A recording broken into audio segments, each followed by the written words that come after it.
Today we're talking about something that touches millions of lives: sensory processing differences in children, especially those on the autism spectrum. If you're here, it's because you care deeply. Maybe you are seeking answers, or maybe you're looking for a way forward through the challenges, confusion, and questions. Please know you are not alone. There is understanding, there is science, there is compassion, and most of all, there is hope. In today's video, I will share the latest knowledge, practical ideas, and a heart-centered perspective to help you support the incredible children in your life.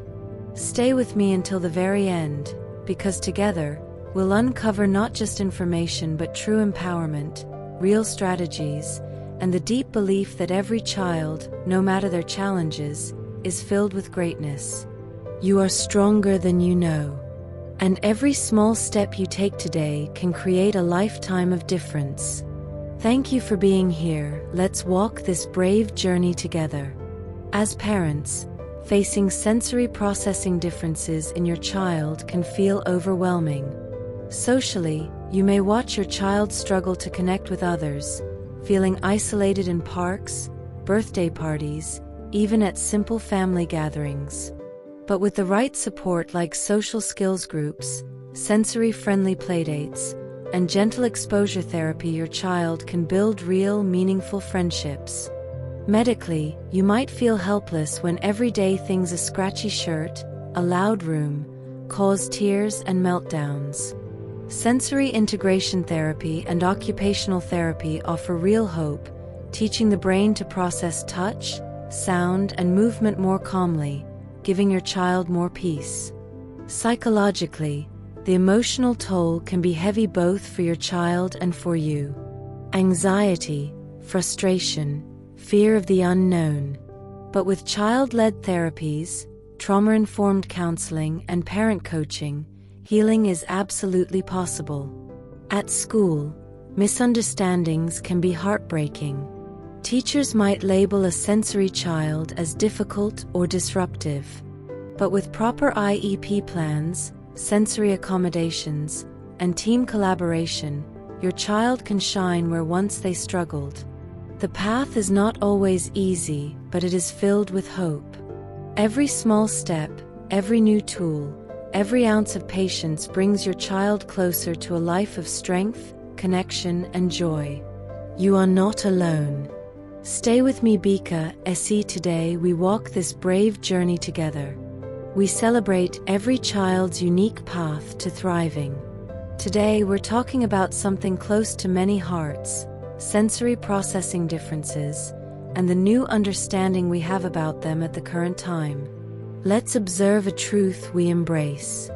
Every brain experiences the world in its own beautiful, powerful way. Sensory differences are not defects.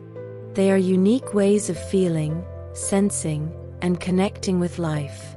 Back in 1972, psychologist and occupational therapist Dr. Anna Jean Ayres first introduced the idea of sensory integration difficulties. She taught us that when the brain struggles to process sensory information like touch, sound, movement, and sight, it can affect learning, behavior, and emotions. Today, we have moved beyond thinking in terms of disorders. Instead, we recognize sensory processing differences as part of the incredible diversity of the human brain, part of the broad, beautiful world of neurodiversity. Research now shows that up to 1 in 6 children experience some form of sensory difference, and many of them also thrive when given the right environment, activities, and emotional support. So what are sensory differences? Some children may be hypersensitive, overwhelmed by loud noises, bright lights, or scratchy clothes.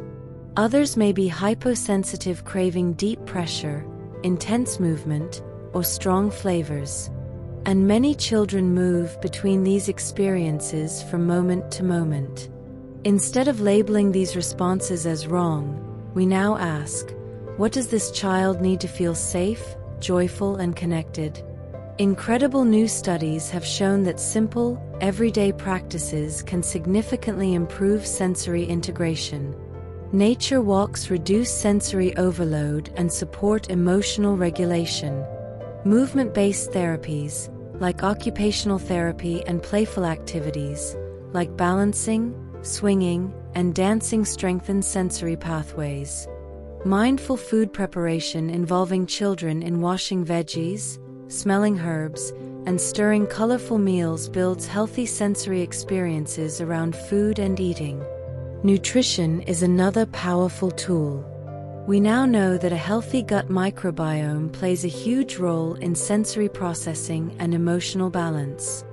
Foods rich in fiber, low in carbohydrates, rich in omega-3 fats, and probiotics nourish and protect not just the body, but also the brain. More and more schools and therapists are embracing sensory-friendly environments. Quiet zones, textured walls, movement breaks, weighted vests, flexible seating, and more to respect every child's needs. The goal is no longer to fix the child. The goal is to adapt the environment and celebrate their growth.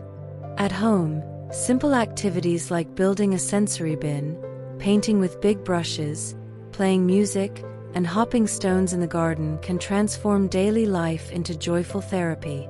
Most importantly, children with sensory differences are not broken.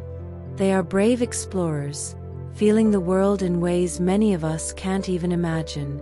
They have gifts of creativity, perception, sensitivity, and depth that are truly needed in this world.